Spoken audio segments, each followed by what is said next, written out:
주말 아침부터 울려대는 휴대전화 진동에 가슴이 철렁하십니까? 거절하면 관계가 틀어질까 두려워 억지로 옷을 챙겨 입고 나가는 당신의 모습은 참으로 비참합니다. 남의 비위 맞추느라 정작 당신의 소중한 휴일은 쓰레기통에 처박히고 있습니다. 부질없는 짓입니다. 여기는 백년 사랑방입니다. 바로 본론으로 들어갑니다. 첫 번째, 주말마다 당신을 불러내는 지인은 당신을 존중하는 게 아니라 소모품으로 여기는 겁니다. 사람들은 흔히 나를 찾아주는 사람이 많아야 내 인생이 가치 있다고 착각합니다. 하지만 인간의 본성은 이기적입니다. 그들은 단지 자신의 심심함을 달래줄 적당한 배경화면이 필요한 것뿐입니다. 당신이 나가서 웃어주고 맞장구 쳐주는 순간 그들은 에너지를 얻지만 당신의 영혼은 깎여나갑니다. 쇼펜하우어는 인간의 사교성이란 본질적으로 공허함을 견디지 못하는 자들의 몸부림이라 했습니다. 그러니 연락을 무시하십시오. 당신이 없어도 그들의 세상은 아무 문제 없이 돌아갑니다. 두 번째, 거절하지 못하는 성격은 배려가 아니라 자존감이 바닥났다는 증거일 뿐입니다. 미안해서 나간다는 핑계 뒤에는 혼자 남겨지는 것에 대한 공포가 숨어 있습니다. 인간은 원래 강한 자 앞에서는 비굴하고 약한 자 앞에서는 군림하려 듭니다. 당신이 매번 부름에 응하면 상대는 당신의 시간을 공짜라고 생각합니다. 친절은 권리가 되고 배려는 당연한 의무가 되는 법입니다. 쇼펜하우어의 말처럼 혼자 있기를 좋아하지 않는 사람은 자유를 사랑하지 않는 사람입니다. 타인의 노예로 살고 싶지 않다면 단호하게 입을 닫고 문을 걸어 잠그십시오. 세 번째, 억지로 나간 술자리에서 나누는 대화는 영혼 없는 소음의 나열에 불과합니다. 오랜만에 만나서 하는 이야기라고는 남욕 아니면 자식 자랑뿐입니다. 인간은 타인의 불행을 보며 안도하고 타인의 행복을 보며 질투하는 저급한 본성을 가졌습니다. 그런 자리에 앉아 고개를 끄덕이는 것은 당신의 귀중한 생명력을 하수구에 버리는 짓입니다. 영양가 없는 대화에 맞장구 치며 소중한 시간을 낭비하지 마십시오. 고독은 외로움이 아니라 온전한 나를 찾는 유일한 길입니다. 네 번째, 인맥이 재산이라는 말은 사기꾼들이 만들어낸 가짜 복음입니다. 퇴직하고 병들면 그 많던 인맥은 썰물처럼 빠져나갑니다. 인간관계의 본질은 철저한 이해관계입니다. 당신이 줄 것이 없을 때도 곁에 남을 사람은 단 한 명도 없다고 단정 지으십시오. 이것이 세상의 냉혹한 진실입니다. 쓸모없는 인간관계에 에너지를 쏟는 대신 그 에너지를 당신의 건강과 지갑을 지키는 데 쓰십시오. 혼자 있는 시간을 즐길 줄 알아야 진짜 어른의 품격이 나옵니다. 다섯 번째, 고독을 두려워하는 자는 평생 타인의 시선이라는 감옥에서 살게 됩니다. 남들이 나를 어떻게 생각할까 고민하며 주말을 상납하는 행위는 스스로를 노예로 낙인 찍는 짓입니다. 인간은 태어날 때도 혼자이고 죽을 때도 결국 혼자입니다. 이 명백한 사실을 외면하고 군중 속에 숨으려 할수록 당신의 내면은 더욱 황폐해질 뿐입니다. 쇼펜하우어는 고독이야말로 인간이 누릴 수 있는 가장 고귀한 사치라고 강조했습니다. 그 사치를 누릴 자격이 없는 자들은 평생 남의 뒷공무니만 쫓아다니다 생을 마감합니다. 여섯 번째, 읽고 씹는 것에 죄책감을 느끼지 마십시오. 그것은 무례함이 아니라 당신의 영역을 지키는 최소한의 방어 기제입니다. 당신이 답장을 하지 않았을 때 화를 내는 지인이 있다면 그 자는 당장 정리해야 할 악연입니다. 진정한 인연은 당신의 휴식을 방해하지 않으며 당신의 침묵을 존중합니다. 인간이란 존재는 선의를 베풀면 만만하게 보고 거리를 두면 비로소 조심하기 시작합니다. 오늘부터 당신의 휴대전화는 당신이 허락한 사람에게만 열려 있어야 합니다.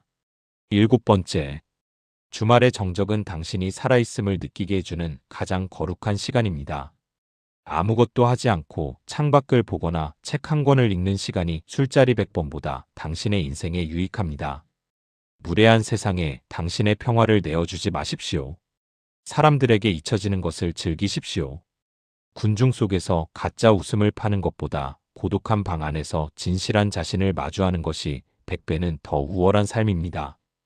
홀로 서는 법을 배우는 자만이 세상의 풍파에도 흔들리지 않는 법입니다. 자, 이제 마음을 열고 더 깊은 지혜의 숲으로 들어가 보겠습니다.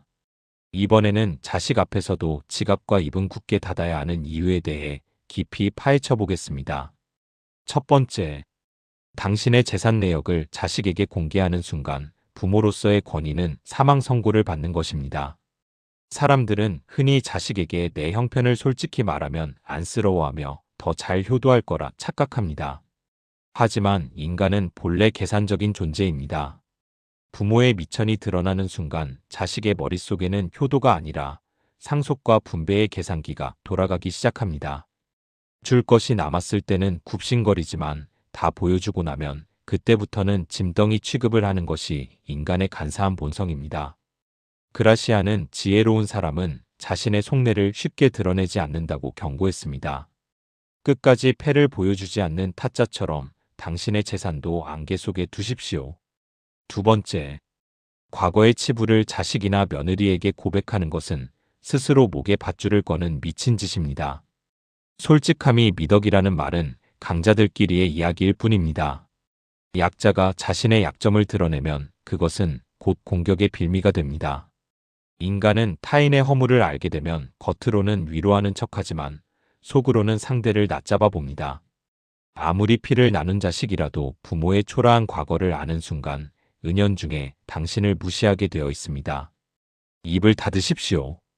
당신의 위험은 당신이 말하지 않은 비밀에서 나옵니다. 세 번째, 다 퍼주고 빈손이 된 부모를 공경할 자식은 이 세상에 존재하지 않습니다. 배부른 돼지는 더 이상 먹이를 구걸하지 않는 법입니다. 자식들에게 미리 재산을 나눠주면 그들은 그것을 부모의 사랑이 아니라 자신의 능력으로 얻은 전유물이라 생각합니다. 감사함의 유효기간은 입금된 그날 하루뿐입니다. 그라시안의 조언처럼 남들이 당신의 한계를 알지 못하게 하십시오. 당신이 가진 것이 얼마인지 모를 때 자식들은 비로소 당신의 눈치를 보며 예의를 갖춥니다. 네 번째, 며느리나 사위에게 집안 사정을 구구절절 읊어대는 것은 호랑이에게 칼자루를 쥐어주는 꼴입니다. 타인에게 내 치부를 보이는 순간 그 정보는 언제든 당신을 공격하는 화살이 되어 돌아옵니다. 인간은 자신의 이익을 위해서라면 어제의 은혜도 손바닥 뒤집듯 잊어버리는 존재입니다. 적당한 신비감과 거리감을 유지하십시오. 가족이라는 이름으로 모든 장벽을 허무는 순간 당신은 그들의 발 아래 놓이게 됩니다. 침묵은 당신의 노후를 지켜주는 가장 강력한 방패입니다. 다섯 번째, 자식의 효도는 부모의 인격이 아니라 부모의 경제력에서 나옵니다. 이 말이 잔인하게 들립니까? 하지만 이것이 부정할 수 없는 현실입니다. 인간의 본성은 이기심에 기반을 두고 있습니다. 부모가 힘이 있고 재력이 있을 때 자식은 본능적으로 복종합니다. 다 보여주고 만만해 보이는 순간 당신은 훈수나 두는 잔소리꾼으로 전락할 뿐입니다. 그라시안의 말처럼 지혜로운 자는 자신의 바닥을 보이지 않음으로써 타인의 존경을 끌어냅니다. 지갑을 닫아야 대접받는다는 진리를 뼈에 새기십시오.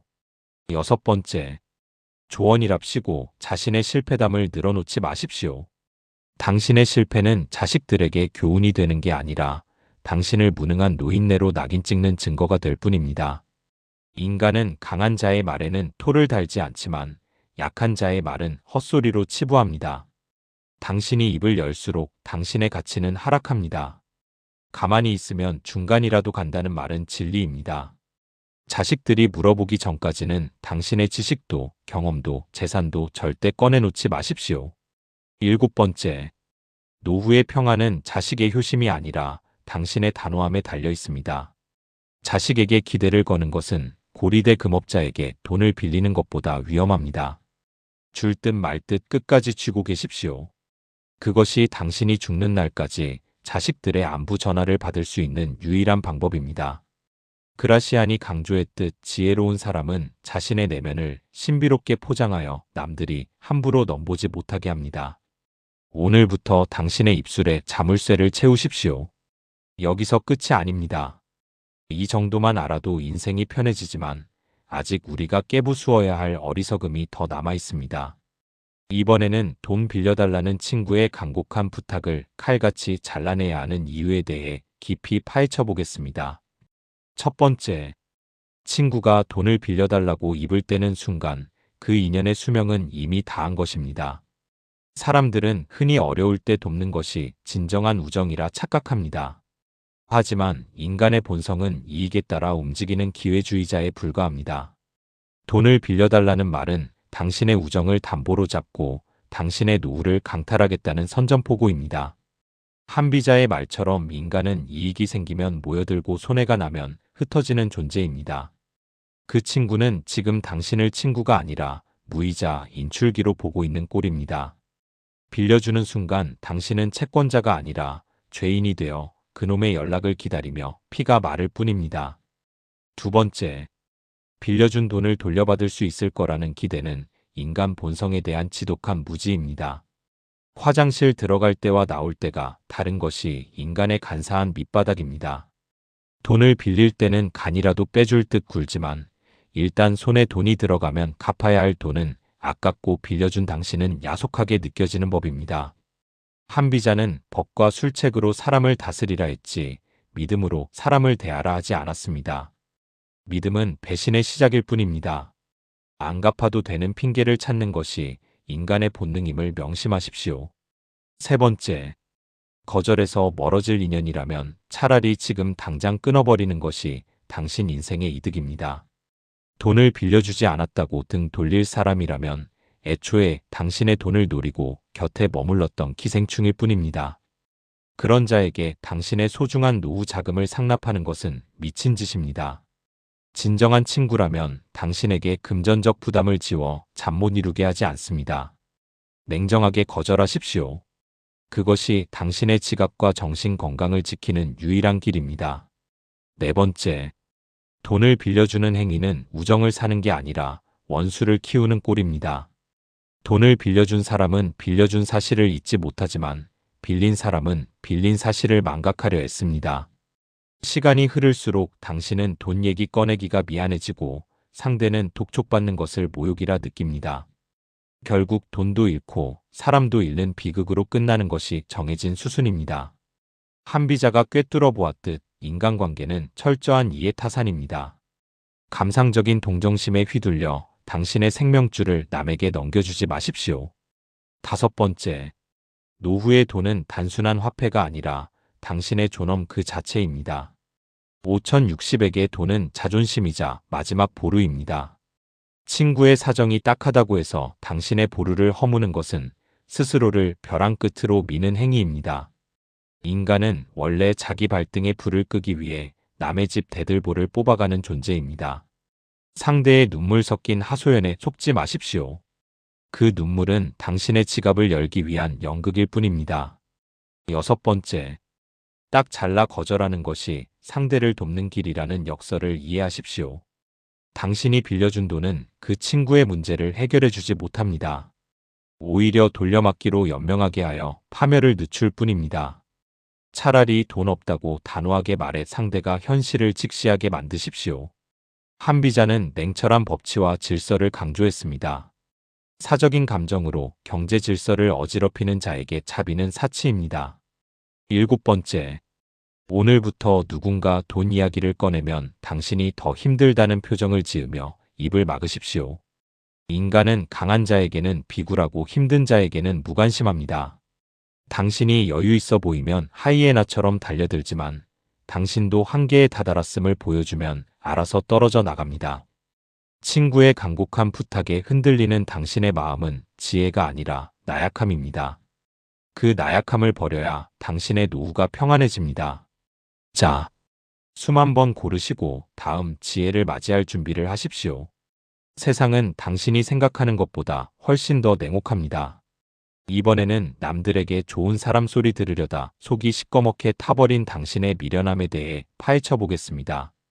첫 번째, 착한 사람이라는 평판은 타인이 당신을 부려먹기 위해 채워놓은 족쇄일 뿐입니다. 사람들은 흔히 모두에게 인정받고 사랑받아야 인생이 성공한 것이라 착각합니다. 하지만 인간의 본성은 간사하기 짝이 없습니다. 당신이 허허실실 웃으며 뒷바라지할 때 그들은 겉으로 칭찬하지만 속으로는 당신을 언제든 이용할 수 있는 호구로 분류합니다. 붓다의 말처럼 타인이 나를 어떻게 생각하는지는 내가 상관할 바가 아닙니다. 남의 입맛에 맞추느라 당신의 영혼을 갉아먹는 짓은 이제 그만두십시오. 두 번째, 꼰대 소리 듣기 싫어 입을 닫고 지갑만 여는 행위는 스스로를 ATM기로 전락시키는 비참한 짓입니다. 비판받는 것이 두려워할 말을 못하는 순간 당신의 권위는 땅바닥에 처박힙니다. 인간은 원래 강하게 자기 주장을 하는 자에게는 함부로 대하지 못하면서 눈치 보는 자에게는 끝도 없이 무례해지는 속성을 가졌습니다. 미움받을 용기가 없는 자는 평생 타인의 눈치만 살피다 생을 마감하게 됩니다. 단호하게 거절하고 싫은 소리도 하십시오. 욕 좀 먹는다고 세상 무너지지 않습니다. 세 번째, 당신이 죽을 힘을 다해 배려해도 싫어할 사람은 결국 당신을 싫어하게 되어 있습니다. 모든 사람을 만족시키려는 노력은 세상에서 가장 멍청하고 불가능한 도전입니다. 인간은 자신의 기분에 따라 혹은 자신의 이익에 따라 타인을 평가합니다. 당신의 인격과는 상관없이 그들의 잣대로 당신을 재단할 뿐입니다. 붓다는 남의 비난에 흔들리지 않는 코끼리처럼 묵묵히 제 길을 가라고 설파했습니다. 타인의 혀끝에 당신의 행복을 맡기지 마십시오. 네 번째, 착한 척하느라 쌓인 화병은 결국 당신의 몸과 마음을 파괴하는 독약이 됩니다. 남들에게는 천사처럼 굴면서 정작 자신에게는 가혹한 학대를 저지르고 있는 꼴입니다. 인간관계에서 오는 스트레스를 억누르기만 하면 그것은 암세포처럼 자라나 당신을 갉아먹습니다. 남의 비위를 맞추는 에너지의 절반만이라도 당신 자신을 보살피는 데 쓰십시오. 당신이 먼저 편안해야 세상도 비로소 의미가 있는 법입니다.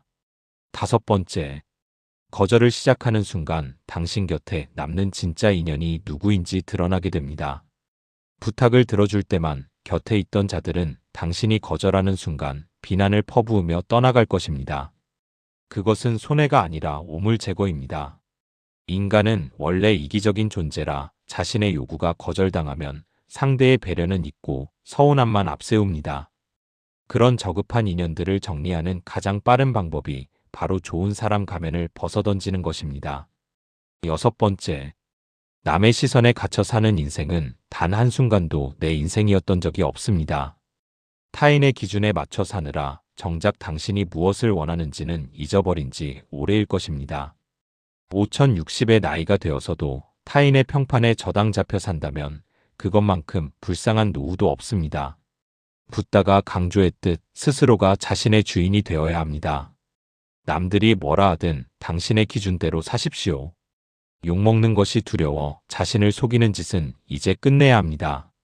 일곱 번째, 적당히 이기적인 사람이 되어야 비로소 타인도 당신을 존중하기 시작합니다.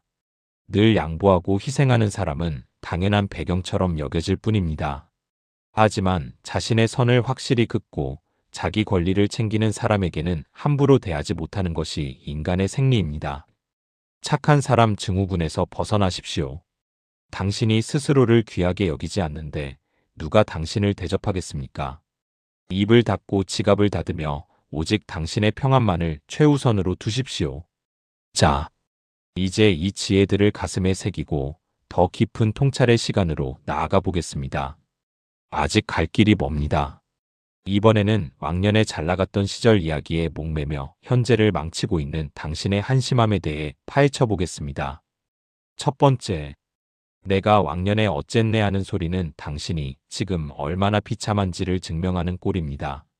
사람들은 흔히 과거의 영광을 떠들면 남들이 우러러 볼 거라 착각합니다. 하지만 인간의 본성은 냉혹합니다. 지금 당장 당신이 줄 수 있는 이득이 없다면 과거의 훈장은 유효기간 지난 우유곽에 불과합니다. 에픽테토스는 통제할 수 없는 것에 집착하는 것은 스스로를 고통에 가두는 짓이라 일갈했습니다. 이번에는 말 안 통하는 무식한 사랑과 시비가 붙어 뒷목을 잡는 당신의 미련함에 대해 깊이 파헤쳐 보겠습니다. 첫 번째, 벽을 보고 소리치는 행위는 당신의 인격만 갉아먹는 자의 행위일 뿐입니다. 사람들은 흔히 논리로 상대를 굴복시키면 이기는 것이라 착각합니다. 하지만 인간의 본성은 자신의 무지를 인정하기보다 상대의 길을 꺾는데 혈안이 되어 있습니다. 말이 안 통하는 자에게 논리를 들이대는 것은 소매치기에게 도덕을 가르치는 것만큼 허망한 짓입니다. 그라시아는 어리석은 자와 논쟁하는 것은 그와 똑같은 수준임을 증명하는 것이라 일갈했습니다. 당신의 귀한 시간을 쓰레기 같은 논쟁에 처박지 마십시오. 두 번째, 무식한 자와의 싸움에서 이겨봐야 남는 것은 상처뿐인 영광입니다. 인간은 원래 자신이 틀렸다는 사실을 알게 되면 반성하는 게 아니라 상대에게 원한을 품는 존재입니다. 억지로 이기려 들수록 상대는 더 비열한 방법으로 당신을 공격하려 들 것입니다. 그라시안의 조언처럼 지혜로운 사람은 진흙탕 싸움에 발을 들이지 않습니다. 그냥 웃으며 내 말이 맞다고 해주십시오. 그것은 굴복이 아니라 짐승을 피하는 영리한 처세술일 뿐입니다. 세 번째, 당신의 품격은 당신이 상대하지 않는 사람들의 목록에서 결정됩니다. 아무나 붙잡고 시비를 가리려 드는 것은 당신 또한 그들과 다를 바 없는 수준이라는 증거입니다. 인간은 끼리끼리 모인다는 말은 진리입니다. 수준 낮은 인간과 섞여 고함을 치는 순간 당신의 기품은 하수구로 흘러갑니다. 무식한 자를 상대하는 유일한 방법은 투명 인간 취급하는 것입니다. 그라시안이 강조했듯 침묵은 어리석은 자를 물리치는 가장 날카로운 칼날입니다. 네 번째, 감정 에너지는 당신의 생명력과 같습니다. 말도 안 되는 궤변을 늘어놓는 자에게 화를 내는 것은 당신의 생명력을 길바닥에 뿌리는 미친 짓입니다. 인간은 본래 자기중심적이라 자신이 보고 싶은 것만 보고 듣고 싶은 것만 듣습니다. 그런 자의 뇌 구조를 바꾸려 드는 오만을 버리십시오. 화가 치밀어 오를 때마다 당신의 혈압약 값을 생각하십시오. 상대를 무시하고 자리를 피하는 것이 당신의 건강과 지갑을 지키는 최고의 승리입니다. 다섯 번째, 논쟁에서 이기려 할수록 당신의 정만 늘어날 뿐입니다. 인간은 논리적으로 설득당했을 때 승복하는 게 아니라 모욕감을 느낍니다. 특히 배운 것 없고 무식한 자일수록 자격지심이 강해 당신의 정당한 지적을 인격 모독으로 받아들입니다. 굳이 적을 만들어서 노후를 피곤하게 만들 이유가 있습니까? 그라시안의 말처럼 지혜로운 자는 굳이 남의 잘못을 바로잡으려 애쓰지 않습니다. 그저 그들이 자신의 무덤을 파도록 내버려 두는 것이 상책입니다. 여섯 번째, 내 말이 맞다는 한마디는 무식한 자를 잠재우는 가장 강력한 마법의 주문입니다. 상대가 억지를 부릴 때 끝까지 따지지 마십시오. 그저 영혼 없는 눈빛으로 그렇군요 하고 넘기십시오. 인간은 자신의 주장에 동조해주면 금세 기고만장해져서 입을 다뭅니다. 당신은 그저 그 자리를 빠져나와 조용히 차 한 잔 마시는 여유를 즐기면 그만입니다. 싸우지 않고 이기는 법은 상대를 무시할 수 있는 당신의 넓은 가슴에서 나옵니다. 일곱 번째, 침묵은 당신의 무기가 되어야지 약점이 되어서는 안 됩니다. 무식한 자들이 떠드는 소음은 지나가는 개가 짖는 소리와 다를 바 없습니다. 개가 짖는다고 같이 엎드려 짖을 것입니까? 그라시안이 꿰뚫어 보았듯 침묵하는 자는 속을 알 수 없어 두려움을 주지만 떠드는 자는 미천이 드러나 경멸을 삽니다. 당신의 품격을 지키고 싶다면 오늘부터 말 안 통하는 인간 앞에서는 입술을 굳게 닫으십시오. 자, 숨 한 번 고르시고 이 냉혹한 진실을 가슴에 새기십시오. 여기서 멈추지 말고 더 깊은 통찰의 세계로 들어가 보겠습니다. 이미 지나간 직함과 권세는 당신이 어찌할 수 없는 과거일 뿐입니다. 입을 다물고 낡은 명함을 쓰레기통에 처박으십시오. 두 번째, 나를 떠나간 인연에 연연하며 밤잠 설치는 것은 죽은 자식 자지 만지는 격입니다. 인간관계는 철저히 필요에 의해 맺어지고 끊어집니다. 당신이 힘이 빠지고 자리가 없어졌을 때 떠난 사람들은 그저 자신의 본능에 충실했을 뿐입니다. 그런 배신감에 몸서리치는 것은 인간 본성에 대한 당신의 무지에서 비롯된 비극입니다. 에픽테토스의 말처럼 당신의 통제권을 벗어난 타인의 마음은 당신의 소관이 아닙니다. 떠난 놈은 잡지 말고 오는 놈은 막으십시오. 세 번째, 과거의 영광에 취해 있는 사람은 현재의 작은 행복을 발견할 눈이 없습니다. 높은 곳만 바라보다 발밑의 구덩이를 보지 못하는 미련한 짓입니다. 인간은 적응의 동물이지만 왕년의 환상에 빠진 자들은 현실 부적응자로 낙인 찍힐 뿐입니다. 지금 당신 손에 든 찻잔 하나, 신발끈 묶고 오르는 산길의 공기만이 당신이 누릴 수 있는 유일한 진실입니다. 과거라는 유령과 싸우지 말고 현재라는 실체에 집중하십시오. 네 번째, 자식이나 후배들에게 훈수 두며 대접받으려 하지 마십시오. 당신의 경험은 이미 낡은 유물이 되었습니다. 세상은 빛의 속도로 변하는데 당신만 멈춰서서 옛날 지도를 펼치고 길을 가르치려 듭니까? 인간은 누구나 자기 삶의 주인공이 되고 싶어 하지 조연인 당신의 무용담을 듣고 싶어 하지 않습니다. 대접받고 싶다면 먼저 입을 닫고 지갑을 여십시오. 그것이 안 된다면 조용히 산으로 가서 고독과 친구가 되는 것이 100배는 더 우아한 노후입니다. 다섯 번째, 초라함을 느끼는 이유는 당신이 자신을 타인의 시선으로 정의하기 때문입니다. 명함이 사라지고 직함이 떼어진 당신의 본 모습이 낯설어 도망치고 싶은 것 아닙니까? 하지만 그 껍데기가 벗겨진 모습이 진짜 당신입니다. 에픽테토스는 외부의 환경이 아니라 우리 내부의 판단이 우리를 괴롭힌다고 했습니다. 당신이 스스로를 초라하다고 낙인 찍는 순간 세상도 당신을 그렇게 대우합니다. 낡은 훈장을 떼어내고 당당하게 혼자 서는 법을 배우십시오. 여섯 번째, 인맥이 끊기는 것을 두려워하지 말고 오히려 반기십시오. 퇴직 후 정리되는 관계들은 당신의 인생에서 불필요한 군더더기가 빠져나가는 과정입니다. 인간이란 존재는 원래 이익이 닿으면 안면 몰수하는 법입니다. 그런 가식적인 관계들을 유지하려고 애쓰는 에너지가 아깝지 않습니까? 진정한 평온은 나를 아는 사람이 적어질 때 비로소 찾아옵니다. 고립을 선택하고 그 안에서 자유를 만끽하십시오. 일곱 번째, 등산화 끈을 묶고 혼자 산에 오르는 행위는 과거와의 단절이자 새로운 시작입니다. 산은 당신이 왕년에 누구였는지 묻지 않습니다. 그저 지금 당신의 숨소리와 땀방울에만 응답할 뿐입니다. 에픽테토스가 강조했듯 우리가 가진 유일한 힘은 현재의 이 순간을 어떻게 대하느냐에 달려 있습니다. 과거의 망령을 산길에 묻어버리고 오직 당신의 두 발에만 집중하십시오. 그것이 당신의 존엄을 지키는 유일한 길입니다. 자, 숨 한 번 크게 들이마시고 다음 단계로 넘어갈 준비를 하십시오. 당신의 인생은 이제야 비로소 진짜가 시작되는 중입니다. 마지막으로 꼭 기억해야 할 카톡 친구 수백 명의 허망함입니다.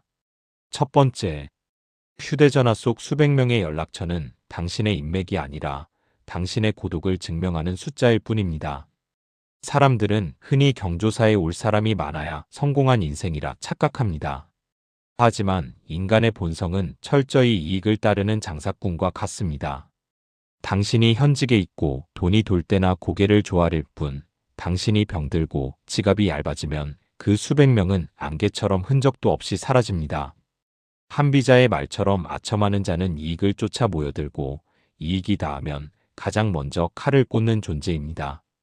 인맥 관리에 목숨 거는 짓은 모래성을 쌓는 미친 짓입니다. 두 번째, 당신이 힘들 때 곁에 아무도 없다고 느끼는 배신감은 사실 당신이 인간을 너무 믿었기 때문에 벌어진 자업자득입니다. 인간은 원래 타인의 불행을 보며 자신의 안위를 확인하는 잔인한 속성을 가졌습니다. 당신의 슬픔을 진심으로 나누는 자는 세상에 없습니다. 그들은 겉으로 위로하는 척하지만 속으로는 당신의 몰락을 구경하며 안도할 뿐입니다. 한비자가 꿰뚫어 보았듯 가장 믿을 것은 오직 자신뿐입니다.